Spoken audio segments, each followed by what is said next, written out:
শুনছেন শুনছেন গল্প স্বল্প, শুধুমাত্র 100.1 FM গোল্ডে। ধূমপান, মদ্যপান এবং অন্যান্য তামাকজাত দ্রব্য সেবন স্বাস্থ্যের পক্ষে ক্ষতিকারক।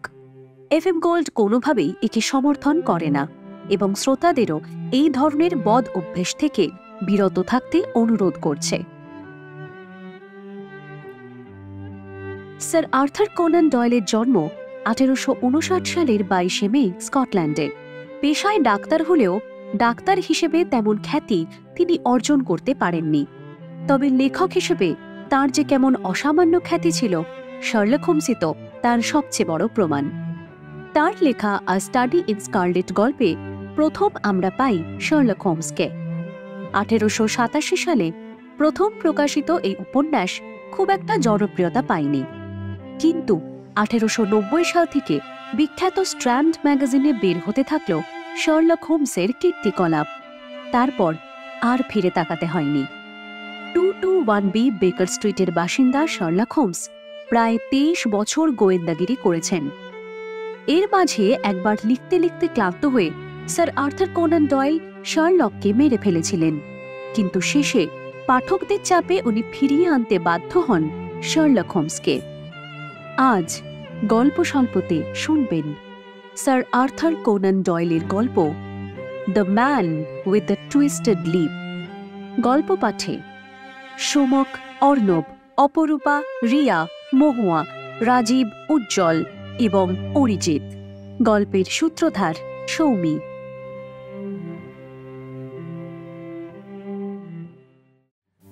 সময়টা জুন মাস, 1889 সাল। রাত হয়েছে, হাই তুলে ভাবছিলাম এবার একটু ঘুমোনো যাক। এমন সময় এক ভদ্রমহিলা এলো বাড়িতে, মুখে কালো ওড়না। ভদ্রমহিলা ঘরে ঢুকেই দৌড়ে গিয়ে জড়িয়ে ধরল আমার স্ত্রীকে। ডুকরে কেঁদে উঠে বললেন, বড় বিপদে পড়েছি রে, বাঁচাতেই হবে। ওড়না সরিয়ে অবাক হয়ে গেল আমার স্ত্রী। কেট হুইটনি যে, কি ব্যাপার? কেট হুইটনি এবং আমার স্ত্রী একই ক্লাসে পড়েছে। ওরা অনেক দিনের বন্ধু। ওর স্বামীটা একটু বেশি নেশা করে, আফিমের রস মিশিয়ে তামাক খাওয়া ধরেছিল শখ করে। এখন আর ছাড়তে পারে না। আমি ওদের পারিবারিক চিকিৎসক। কাঁদতে কাঁদতে কেট বলল, উনি আজ 2 দিন বাড়ি ফেরেননি। নিশ্চয় বার অফ গোল্ডে পড়ে আছেন। বার অফ গোল্ড হচ্ছে নেশার আড্ডা। যত রাজ্যের কুলি মজুর যায় সস্তা নেশায় বুঁদ হয়ে থাকতে। ওরকম একটা বিভৎস জায়গায় কেট একলা যেতে চায় না স্বামীকে আনতে, তাই দৌড়ে এসেছে আমার কাছে। কেটকে বাড়ি পাঠিয়ে দিলাম। নিজেই একটা ভাড়াটে গাড়ি করে গেলাম বার অফ গোল্ডে। জায়গাটা লন্ডন ব্রিজের পূর্ব দিকে, জেটির পাশের একটা ছোট্ট অন্ধকার গলির মধ্যে। সরু গুহার মতো একটা রাস্তা দিয়ে নামলাম নেশার আড্ডায়। উফ, কি বিভৎস কদর্য পরিবেশ, সেটা ভাষায় বর্ণনা করা যায় না। নিচু ছাদ, লম্বা ঘর, আফিংয়ের বাদামি ধোঁয়ায় চোখে কিছুই দেখা যায় না। আবছায়া আলোতে কোনো মতে দেখলাম যে সারি সারি লোক এলিয়ে রয়েছে নানান ভঙ্গিমায়। ঘোলাটে নিষ্প্রাণ চোখ, ছোট ছোট আগুনের টুকরো জ্বলছে দপদপ করে। অর্থহীন কিছু কথাবার্তা শোনা যাচ্ছে এদিকে ওদিকে। এক কোণে জ্বলন্ত কাঠকয়লার সামনে একজন রোগা লম্বা বুড়ো চিবুকার হাঁটুতে হাত দিয়ে ফ্যাল ফ্যাল করে তাকিয়ে আছে আগুনের দিকে। আমি আড্ডায় পা দিতেই একজন চাকর আফিংয়ের নল ধরল আমার কাছে। আমি সরিয়ে দিলাম। খুঁজে বার করলাম কেটের নেশাখোর স্বামীকে। আমাকে দেখেই ভীষণ অবাক হয়ে বলল, আর ওয়াটসন যে, কটা বাজে বলো তো? রাত 11টা। সে কি বার আজকে? শুক্রবার। বলো কি, এর মধ্যে 2 দিন পেরিয়ে গেল? না না না না না, নিশ্চয়ই ভুল বলছো। এই তো ঘন্টা হলো বসেছি, মাত্র কটা টাইপ খেয়েছি। এই চলো তো আমার সাথে, চলো। ওকে টেনে নিয়ে বেরিয়ে আসার সময় হঠাৎ জামায় টান পড়ল। ফিসফিস করে কে যেন বলল, এগিয়ে গিয়ে ফিরে তাকাও। চমকে উঠলেও এক পা এগিয়ে গিয়ে ঘুরে দাঁড়ালাম। দেখি সেই রোগা শুকনো পিঠ বাঁকা বুড়োটা ঘোলাটে চোখে তাকিয়ে আছে আগুনের দিকে, 2 হাঁটুর মাঝে আফিংয়ের নল, যেন খসে পড়ছে শিথিল হাত থেকে। আড়াল করে দাঁড়াতেই চোখের নিমেষে ঘটল রূপান্তরটা। দেখলাম বুড়ো আর নেই, সেই জায়গায় সোজা হয়ে বসে আমার দিকে তাকিয়ে হাসছে প্রিয় বন্ধু শার্লক হোমস। চোখের ঘোলাটে ভাব, কপালে বলিরেখা এবং সারা দেহের বার্ধক্য মুহূর্তের মধ্যে অদৃশ্য হয়েছে। হোমস! আর একটু হলে চেঁচিয়ে উঠতাম। ইশারায় এগিয়ে আসতে বলে আবার আগের অবস্থায় ফিরে গেল হোমস। আবার নিচু হয়ে বলিরেখাঙ্কিত মুখে নিষ্প্রভ চোখে মিশে গেল সারি সারি নেশাখোরদের ভিড়ে। আস্তে করে বললাম, এখানে কি করতে এসেছ? আরে আস্তে কথা বলো, বন্ধুটাকে বিদায় করো, আগে কথা আছে। গাড়ি দাঁড় করিয়ে এসেছি যে। ওই গাড়িতেই বাড়ি পাঠিয়ে দাও। গাড়োয়ানকে বলো তোমার ঘরণীকেও যেন খবর দেয়, আজ রাতটা আমার সঙ্গে কাটাবে। শার্লক হোমসের কথা কখনো অমান্য করতে পারিনি। ওর ব্যক্তিত্ব এতটাই প্রবল। তাছাড়া বন্ধুবরের নতুন অ্যাডভেঞ্চার সম্বন্ধে কৌতূহল পেয়ে বসলো আমাকে। বাইরে এসে গাড়োয়ানকে বুঝিয়ে বললাম কি করতে হবে, বউকে কি বলতে হবে। তারপর একটু দাঁড়ানোর পরেই দেখলাম নেশার আড্ডা থেকে টলতে টলতে বেরিয়ে আসছে ছদ্মবেশী শার্লক হোমস। পাশাপাশি হেঁটে 2টো রাস্তা পেরিয়ে আসার পর এদিক ওদিক দেখে নিয়ে পিঠের কুঁচ ঝেড়ে ফেলে সোজা হয়ে দাঁড়ালো হোমস। তারপর হেসে বলল, কি ভাবছো বুঝি কোকেনের সঙ্গে এরপর আফিং ধরলাম নাকি? না মানে আমি কিন্তু তোমাকে ওখানে দেখে খুবই অবাক হয়েছি। আমিও কম হইনি তোমাকে দেখে। আরে আমি তো এসেছি ওই বন্ধুটার সন্ধানে। আর আমি এসেছি এক শত্রুর সন্ধানে। শত্রু? কোন শত্রু? যার সন্ধানে এসেছি তাকে সমূর্তিতে নিয়ে খুঁজতে গেলে ঝামেলায় পড়তাম। লস্করটা শাসিয়ে রেখেছিল, তাই এসেছিলাম ছদ্মমূর্তিতে। এই বাড়ির পেছনে পলের জেটির কোণে একটা চোরা দরজা দিয়ে রাতের অন্ধকারে কত লাশ যে পাচার হয়ে যায় কেউ তার হিসেব রাখে না। টেমস নদীর ধারে এর চাইতে ভয়ঙ্কর মানুষ খুনের জায়গা আর নেই। নেভিল সিনক্লেয়ারের লাশও হয়তো ওইখান দিয়েই পাচার হয়েছে। যাক সে কথা, গাড়িটা আবার গেল কোথায়? বলে আঙুলে মুখ দিয়ে শীষ দিয়ে উঠল হোমস। অন্ধকারে ভেসে এলো আরেকটা শীষের আওয়াজ। একটু পরেই একটা ঘোড়ার গাড়ি এসে দাঁড়ালো আমাদের সামনে। ওয়াটসন, আসবে নাকি? হ্যাঁ, যদি কাজে লাগে অবশ্যই আসবো। বিশ্বাসী সহযোগীর দরকার সব সময়, বিশেষ করে যদি সে জীবনীকার হয়। সিডার্সে আমি যে ঘরে আছি সেখানে খাট আছে 2খানা, কাজেই তোমার কোনো অসুবিধা হবে না। সিডার্সে কেন? আরে ওখানেই তো থাকেন মিস্টার সিনক্লেয়ার, তদন্ত করছি ওখান থেকেই। এই কি ব্যাপারটা বলো তো, আমি যে এখন অন্ধকারে। অন্ধকার এখনই কাটবে বন্ধু, না উঠে পড়ো উঠে পড়ো। জন তোমাকে আর দরকার নেই, এই নাও 8 ক্রাউন, কাল 11টায়, মনে থাকে জানো। হোমস নিজেই চাবুক হাঁকিয়ে ঘোড়া ছোটালো অন্ধকার রাস্তা ধরে। তন্ময় হয়ে রইল আপন চিন্তায়। একটা কথাও বলল না শহর না ছাড়িয়ে আসা পর্যন্ত। তারপর যেন সম্বিত ফিরে পেল। মনে হলো চিন্তার ফসল ফলেছে মনে, ধাঁধা কেটেছে। পাইপ ধরিয়ে বলল, ওয়াটসন, সত্যিই তুমি আদর্শ সহযোগী, বুঝলে? কি চমৎকার চুপ করেছিলে এতক্ষণ। ক্ষমতা আছে বটে, কিন্তু মুশকিল কি জানো? ভদ্রমহিলাকে কি বলে বোঝাই যে সর্বনাশ যা হওয়ার তা হয়েই গেছে। এই আমি কিন্তু এখনো অন্ধকারে। বলছি সূত্র পেয়েছি অনেক, কিন্তু এমন জড়িয়ে রয়েছে যে খুলতে পারছি না। সব কেমন যেন গুলিয়ে যাচ্ছে। বেশ তো, খুলেই বলো না। 1884 সালের মে মাসে নেভিল সেন্ট ক্লেয়ার নামে এক অবস্থাপন্ন ভদ্রলোক এসে লিতে বাড়ি ঘরদোর কিনে বেশ বড় লোকের মতোই বসবাস শুরু করেন। কিছুদিন পরে ওই তল্লাটেরই একটি মেয়ে বিয়ে করেন এবং দুটি বাচ্চাও হয়। ভদ্রলোক ব্যবসা সূত্রে রোজ সকালে লন্ডন যান, বিকেল 5:14 গাড়িতে আবার ফিরে আসেন। বয়স 37, সচ্চরিত্র, খাঁটি ভদ্রলোক, পাড়ায় সুনাম আছে, ব্যাংকে টাকা আছে।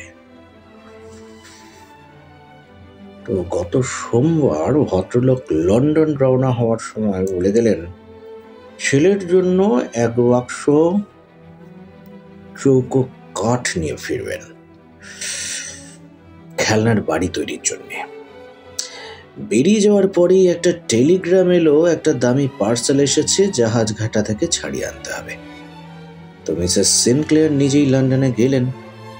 পার্সেল ছাড়িয়ে জাহাজ কোম্পানির অফিস থেকে বেরোলেন 4:35-এ। জায়গাটা মোটেই ভালো না, জাহাজ ঘাটা তো তোমার সঙ্গে যেখানে আজ দেখা হলো তার কাছেই।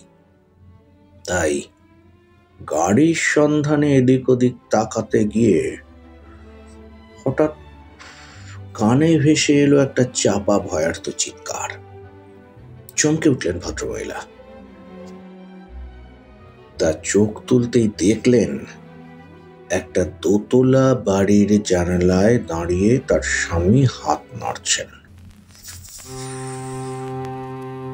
কি যেন বলতে চাইছেন।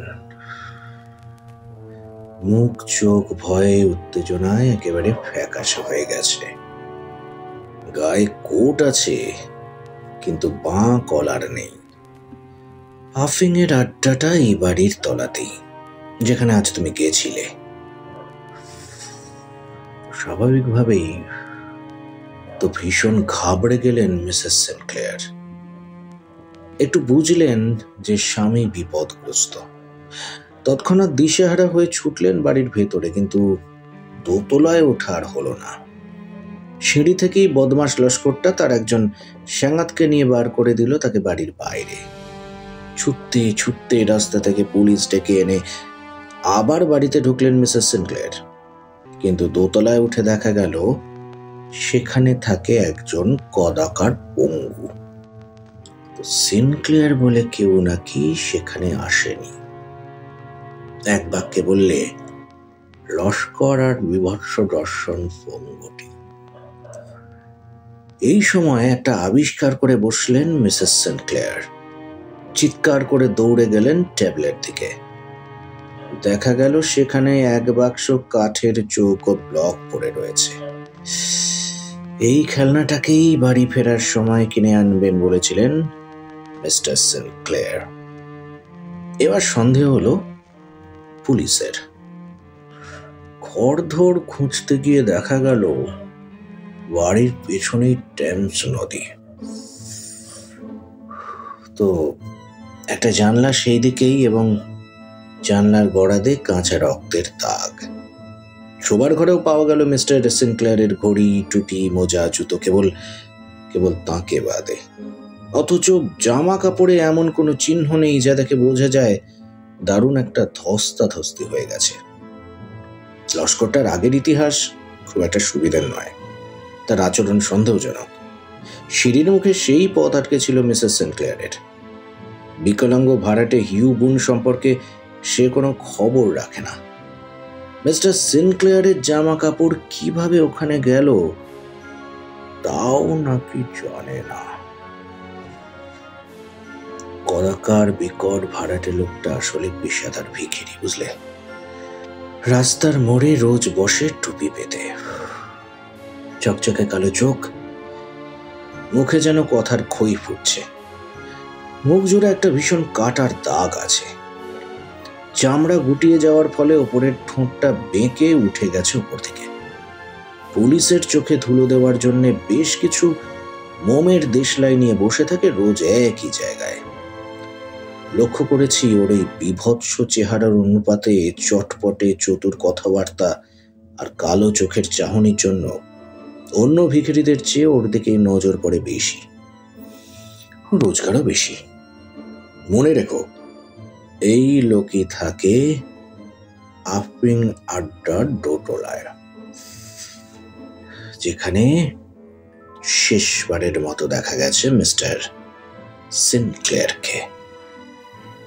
কিন্তু যার এরকম বিকৃত অঙ্গ প্রত্যঙ্গ, তার দ্বারা কি এই কাজ সম্ভব?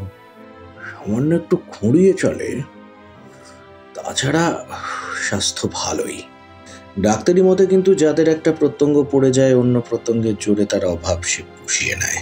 তারপর? হ্যাঁ, যা বলছিলাম, হিউ বুনকে সঙ্গে সঙ্গে গ্রেপ্তার করা উচিত ছিল। গ্রেপ্তার করা যখন হলো, তার আগেই বদমাশ ওই লস্করটার সঙ্গে তার সলা পরামর্শ হয়ে গেছে। বুনের জামার হাতায় রক্তের দাগ কেন? এই প্রশ্নের উত্তরে সে বলল আঙুল কেটে গেছে বলে। সেই রক্তই জানলার গড়াতেও লেগেছে। মিস্টার সিনক্লেয়ারের নাম ধরেই যাকে দেখেছেন বলে চেঁচাচ্ছেন মিসেস সিনক্লেয়ার,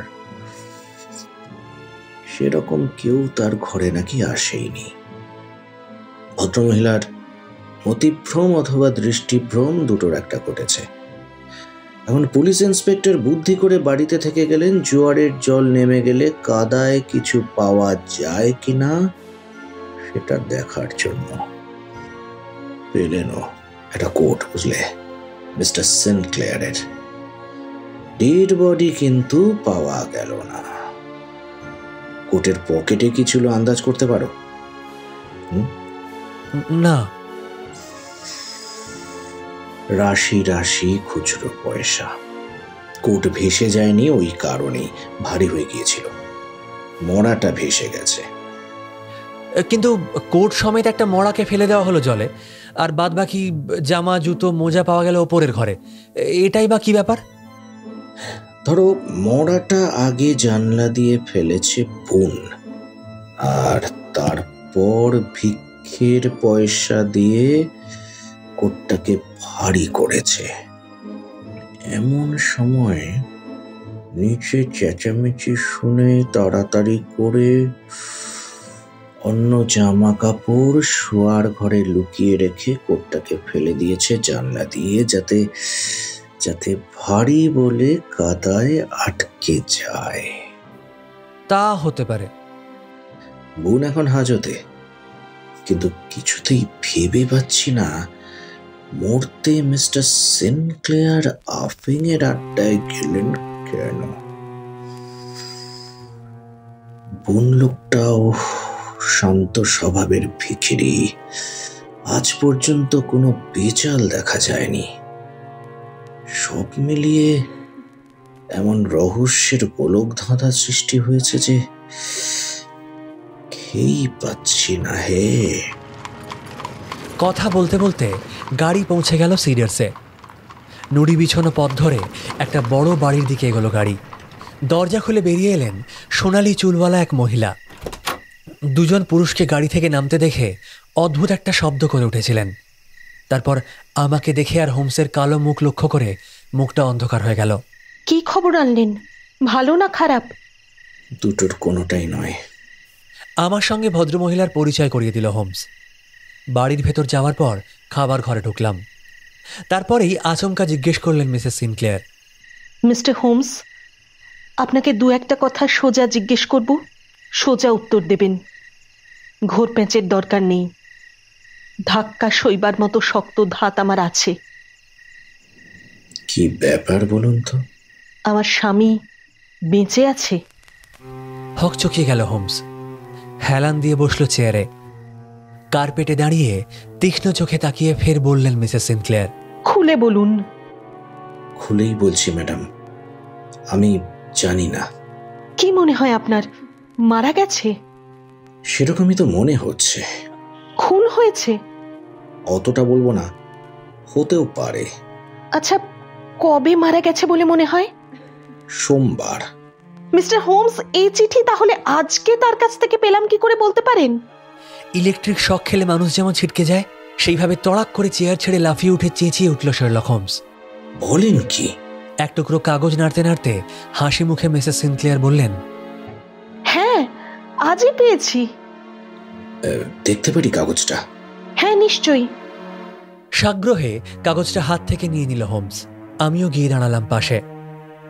ডাকঘরের ছাপ, গ্রেভস এন্ডের, তারিখ সেই দিনেরই। হাতের লেখা তো দেখছি জঘন্য, যেমন মোটা তেমনি ঠেবড়া। আপন মনেই বলল হোমস। এ নিশ্চয়ই আপনার স্বামীর নয়। না, কিন্তু খামের মধ্যে যেটি এসেছে সেটি আমার স্বামীরই লেখা। ঠিকানা লেখার সময় একে ওকে জিজ্ঞেস করতে হয়েছে দেখছি। কেন বললেন? নামটা লেখা হয়েছে বেশ ঘন কালো কালিতে, আপনাদের কি শুকিয়ে গেছে। বাকি লেখাটা ধূসর রঙের, তার মানে ব্লটিং পেপার ব্যবহার করা হয়েছে। নামধাম একটানা লিখে গিয়ে ব্লটিং পেপার চেপে ধরলে নামের জায়গাটা কেবল এত নিকষ কালো হতো না। অর্থাৎ নাম লেখার পর ঠিকানা জানার জন্য সবুর করতে হয়েছে। ব্যাপারটা সামান্য, কিন্তু সামান্য ব্যাপারের মধ্যেই বেশি গুরুত্ব থাকে। এবার চিঠি নিয়ে পড়া যাক। আরে আরে, চিঠি ছাড়াও খামের মধ্যে আরো কিছু একটা পাঠানো হয়েছিল দেখছি। হ্যাঁ, আংটি আমার স্বামীর। চিঠির লেখা আপনার স্বামীরই তো? হ্যাঁ, খুব তাড়াতাড়ি লিখলে এইভাবে লেখে। চিঠিটা পড়ল হোমস। সুপ্রিয়া, ভয় পেও না, সব ঠিক হয়ে যাবে। বিরাট একটা ভুল হয়েছে, শুধরোতে সময় লাগবে, ধৈর্য ধরো নেভেল। পেন্সিল দিয়ে লেখা হয়েছে অক্টেভো সাইজের বইয়ের পুস্তনিতে। কাগজে জল ছাপও দেখছি না। ডাকে ফেলেছে আজকে। যে ফেলেছে তার বুড়ো আঙুলটা রীতিমতো নোংরা। বাহ, খামের মুখ যে সেঁটেছে তার আবার তামাক জীবনের অভ্যেসও আছে। লেখাটা তাহলে আপনার স্বামীর বলছেন? নিশ্চয়ই। চিঠি যখন আজকে ডাকে ফেলা হয়েছে,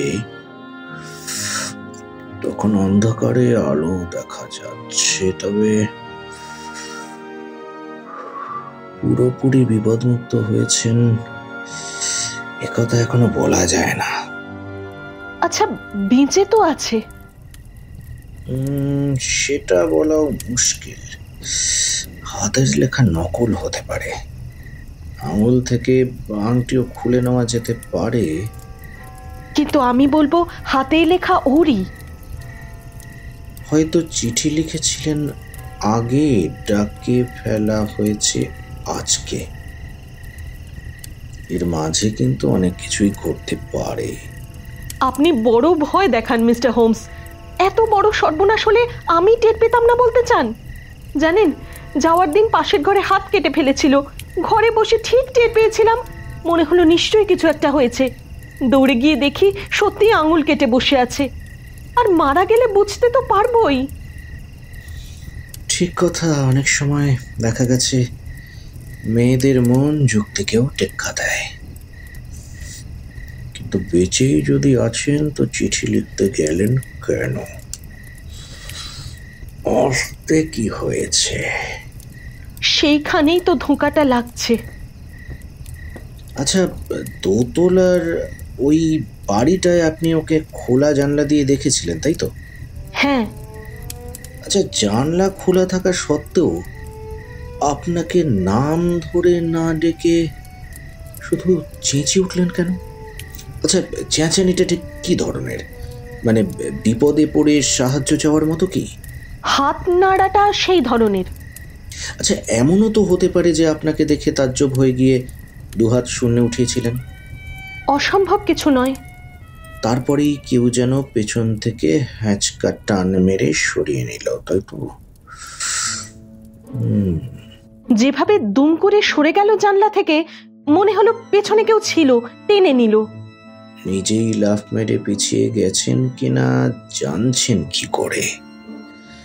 ঘরে ঢুকেও তো আর কাউকে দেখেননি। বিকট চেহারার সেই লোকটা ছিল, নিজে কবুল করেছে।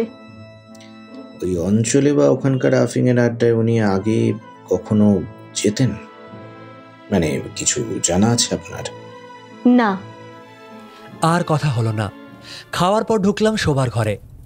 খাটের ওপর বালিশ আর কুশন সাজিয়ে তার ওপর আয়েশ করে বসল হোমস। সামনে রাখলো অনেকটা তামাক। বুঝলাম সারা রাত তামাক খাবে আর ধ্যান করবে এই সমস্যা নিয়ে। ঘুমানোর আগেও দেখতে পেলাম এক দৃষ্টিতে দেওয়ালের দিকে তাকিয়ে বসে রয়েছে হোমস, আর গলগল করে নীলচে ধোঁয়া উঠছে কড়িকাঠের দিকে।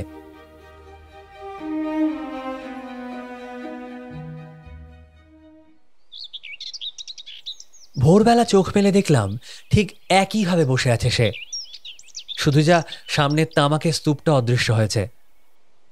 চলো ওয়াটসন, একটু বেরোনো যাক। হোমসের গলা একটু প্রসন্ন শোনালো। কাল রাতের সমস্যা পীড়িত মুখটাও আর চোখে পড়ছে না। তখন ভোর 4টে, বাড়ির কেউ ওঠেনি। সহিশকে গাড়ি প্রস্তুত করতে বলে এলো হোমস। জামা জুতো পরতে পরতে বলল, ওয়াটসন, ইউরোপের সবচেয়ে হাঁদারাম লোকটা এখন তোমার সামনে দাঁড়িয়ে। সমস্যার সমাধান করে এনেছি বললেই চলে। চাবির সন্ধান পাওয়া গেছে। চাবিটা এখন কোথায়? কলতলায়, সেখান থেকে নিয়ে আমার ব্যাগে রেখেছি। দেখি এবার সমস্যার তালা খুলতে পারি কিনা। গাড়ি ছুটল লন্ডন অভিমুখে। যেতে যেতে হোমস শুধু বলল, কেসটা খুবই বিচিত্র বুঝলে হে। প্রথমটা খুবই ধাঁধায় ফেলেছিল। থানায় পৌঁছে ইন্সপেক্টর ব্র্যাড স্ট্রিটের ঘরে ঢুকলো হোমস। বলল, ইউবুন এখনো হাজতে তো? হ্যাঁ, খুব শান্ত ধরনের আসামি, কিন্তু এত নোংরা যে কহতব্য নয়। কেন বলুন তো? আরে মশাই, কিছুতেই মুখের তেলকালি ধোয়াতে পারলাম না। কোনো মতে কেবল ওই হাত জোড়া ধোয়ানো গেছে। এখন একবার দেখা যায়? হ্যাঁ, আসুন আসুন। ব্যাগ হাতে ইন্সপেক্টরের পেছন পেছন চলল হোমস। এলো জেলখানায়। আমি রয়েছি সঙ্গে। সরু করিডর, তার দুপাশে সারি সারি বন্ধ দরজা। একটা দরজার ওপর থেকে তক্তা সরিয়ে ইন্সপেক্টর বলল, ওই যে ঘুমোচ্ছে এখনো। আমাদের দিকে মুখ ফিরিয়ে ঘুমোচ্ছে ভিখারি হিউ বুন। উফ, সে কি মুখ! দুনিয়ার যত কদর্যতা জড়ো হয়েছে বাঁকা ঠোঁট আর বিরাট ক্ষতচিহ্নটার মাঝে। চোখ থেকে থুত্তি পর্যন্ত কেটে গিয়েছিল। ক্ষতস্থান শুকিয়ে যেতে চামড়া টেনে ধরেছে। ওপরের ঠোঁট উল্টে গেছে। 3টে দাঁতও বেরিয়ে পড়েছে। মনে হচ্ছে ঘুমিয়ে ঘুমিয়েও যেন দাঁত খিচিয়ে রয়েছে। দারুণ জলজলে এক মাথা লালচে চুল কপাল আর চোখ ঢেকে রেখেছে। গায়ে রঙিন শার্ট আর ছেঁড়া কোট। নোংরামি দিয়েও কুৎসিত মুখ ঢাকা যায়নি। ইন্সপেক্টর বলে, কে বিউটিফুল, হ্যাঁ তাই না? সেই জন্যই তো তৈরি হয়ে এসেছি। রূপটাকে এবারে ফুটিয়ে তোলা দরকার। বলে ব্যাগ খুলে একটা বিরাট স্পঞ্জ বার করলো হোমস। ইন্সপেক্টর হেসে ফেলে, এ আবার কি? আস্তে করে খুলুন দরজাটা, কোনো শব্দ যেন না হয়। আস্তে। প্রায় নিঃশব্দে চাবি ঘুরিয়ে দরজা খুলে দিল ইন্সপেক্টর। ঘরের কোণে জলের পাত্রে স্পঞ্জ ডুবল হোমস, এবং আচমকা গায়ের জোরে ঘষতে লাগলো ঘুমন্ত বন্দির মুখখানা। সেই সঙ্গে সে কি চিৎকার! আলাপ করিয়ে দিই, আসুন, ইনি নিখোঁজ মিস্টার নেভিল সিনক্লেয়ার। যেন ম্যাজিক দেখলাম চোখের সামনে। স্পঞ্জের জোরালো ঘর্ষণে দেখতে দেখতে যেন একটা খোসা উঠে গেল ভিখিরির মুখ থেকে। ভোজবাজির মতো মিলিয়ে গেল তেলকালি আর দগদগে কাটা দাগটা। হ্যাঁচকা টানে উঠে এলো লাল টকটকে পরছোলা।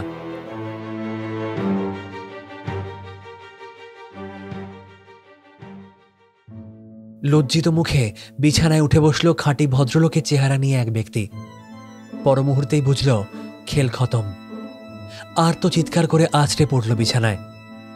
ইন্সপেক্টর হতবাক হয়ে গিয়েছিল, এখন যেন সম্বিত ফিরে পেল। আরে সর্বনাশ, ইনি তো নেভিল সিনক্লেয়ার। হ্যাঁ হ্যাঁ হ্যাঁ, ছবিতে তো এই চেহারাই দেখেছি। বিছানা ছেড়ে তড়াক করে লাফিয়ে উঠে মরিয়া সুরে নেভিল সিনক্লেয়ার বললেন, বেশ করেছি। আমার বিরুদ্ধে যদি কোনো অভিযোগ থাকে তো বলুন। মুচকি হেসে ইন্সপেক্টর বললেন, অভিযোগ? সেটা তো প্রায় আত্মহত্যার অভিযোগ হয়ে দাঁড়ায়। নিজেই নিজেকে গুম খুন করেছেন। হোমস বলল, তা নয়, অভিযোগটা স্ত্রীকে ঠকানোর। তাকে সব বলা উচিত ছিল আপনার। সিনক্লেয়ার বলল, কি করে বলি বলুন? যদি যদি ছেলেমেয়েরা জেনে ফেলে মাথা কাটা যাবে যে। এখন কি আর কিছু চাপা থাকবে? কেলেঙ্কারি যদি এড়াতে চান তো থানায় এজাহার দিয়ে যান। ইন্সপেক্টর মনে করলে আদালত পর্যন্ত ব্যাপারটা গড়াতে দেবেন না, আপনিও ছাড়া পাবেন। বলবো বলবো, সব বলবো। এ কথা ছেলে মেয়েদের কানে উঠলে বাড়িতে আর মুখ দেখাতে পারবো না। তার চাইতে ফাঁসিতে যাওয়া ভালো। শুনুন শুনুন কি হয়েছিল ব্যাপারটা। এক সময় আমি খুব দেশ বেরিয়েছি, অভিনয় করেছি, সাংবাদিকতা করেছি, লেখাপড়াও করেছিলাম ভালোভাবে। একদিন ভিখিরিদের নিয়ে প্রবন্ধ লেখার ফরমাস হলো আমার ওপর। ভেবে দেখলাম ভিখিরিদের নারী নক্ষত্র জানতে হলে ভিখিরি সাজাই ভালো। অভিনয় করতে জানতাম বলে ভিখিরির ছদ্মবেশটা ধরলাম ভালোই। ভিক্ষে করলাম সারাদিন। খুচরো পয়সা গুনতে গিয়ে চোখ কপালে উঠল। মাত্র 7 ঘন্টায় 26 শিলিং 4 পেনি। যাই হোক, অভিজ্ঞতাটা হঠাৎ একদিন কাজে লেগে গেল। দেনার দায়ে রাতের ঘুম উড়ে গেছিল। 25 পাউন্ড দেনা মিটিয়ে দিলাম 10 দিনের ভিক্ষের টাকায়। এরপর থেকে পুরোপুরি ভিক্ষাবৃত্তি শুরু করলাম। প্রথমটা একটু দোটানায় পড়েছিলাম, অন্তর্দ্বন্দ্ব লেগেছিল টাকার লোভ আর আত্মসম্মানে। শেষ পর্যন্ত সহজে টাকা রোজগারের লোভ আর ছাড়তে পারলাম না। সাংবাদিকতা করেও এত টাকা কখনো পাবো না। রোজ বাড়ি থেকে বেরোতাম ভদ্রলোক সেজে। আফিমের আড্ডার দোতলায় ভিখিরি সাজতাম। বিকেল হলে ওখান থেকেই ফের ভদ্রলোক সেজে বাড়ি ফিরতাম। লস্করটার মুখ বন্ধ রেখেছিলাম পয়সা খাইয়ে। এইভাবেই একদিন বাড়ি কিনলাম, বিয়ে করলাম, বাবা হলাম। আমার রোজগার এখন বছরে 700 পাউন্ড। আমার চেহারা আর কথার জন্যই এই রোজগার সম্ভব হয়েছে। গত সোমবার ভিখিরির সাজ পোশাক ছেড়ে ভদ্রলোক সাজছি, এমন সময় জানলা দিয়ে রাস্তায় স্ত্রীকে দেখলাম। এদিক ওদিক কাকে খুঁজছে দেখে ভড়কে গিয়ে চেঁচিয়ে উঠি। সঙ্গে সঙ্গে জানলা থেকে সরে এসে লস্করকে বলি স্ত্রীকে যেন উপরে উঠতে না দেয়। নিচে তখন চেঁচামেচি চলছে। আমি তখন নতুন করে ভিখিরি সাজছি। এ এমনই ছদ্মবেশ যে বউ পর্যন্ত ঠকে যাবে জানতাম, কিন্তু পাছে পুলিশের হাঙ্গামা হয় তাই খুচরো পয়সা দিয়ে কোটোটা ভারী করে ফেলে দিলাম নদীতে। অন্য জামা কাপড়গুলো ফেলবার আগেই এসে হাজির হলো পুলিশ। গ্রেপ্তার হওয়ার আগেই লস্করকে একটা চিঠি লিখে দিই স্ত্রীর নামে। সেই সঙ্গে খুলে দিয়েছিলাম হাতের আংটিটা, যাতে উদ্বেগে না থাকে। চিঠি তো পেয়েছেন কালকে। কালকে? সে কি? তাহলে এই 7টা দিন তো ভীষণ উদ্বেগে কেটেছে বেচারির। আরে লস্করের পেছনে তো পুলিশ ঘুরছিল, চিঠিখানা ওই তাই কাউকে দিয়ে কালকে পোস্ট করেছে। যাই হোক, ব্যাপারটা আমি ধামাচাপা দিতে পারি যদি একাজ জন্মের মতো ছেড়ে দেন। হিউ বুন হওয়া আর চলবে না, কথা দিচ্ছি। আচ্ছা মিস্টার হোমস, এত বড় ধাঁধাটা সমাধান করলেন কি করে বলুন তো? হ্যাঁ, চলো হে ওয়াটসন, চলো এবার বাড়ির পথে পা বাড়ানো যাক। বলে হাসতে হাসতে আমাকে নিয়ে থানা থেকে বেরিয়ে এলো শার্লক হোমস।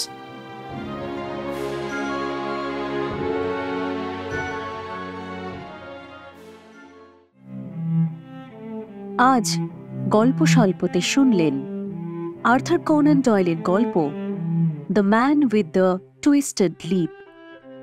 শার্লকের ভূমিকায় সোমক, ওয়াটসনের চরিত্রে Arnab, Mrs Watson Mahua, Kate Whitney Aparupa, Kate উইটনির স্বামী Rajib, Mr Sinclair Ujjwal, Mrs Sinclair Riya, inspector Arijit. গল্পের সূত্রধার সৌমি, সম্পাদনা, আবহ ও শব্দ সংযোজনা অর্ণব, সমগ্র পরিকল্পনা শুভদা।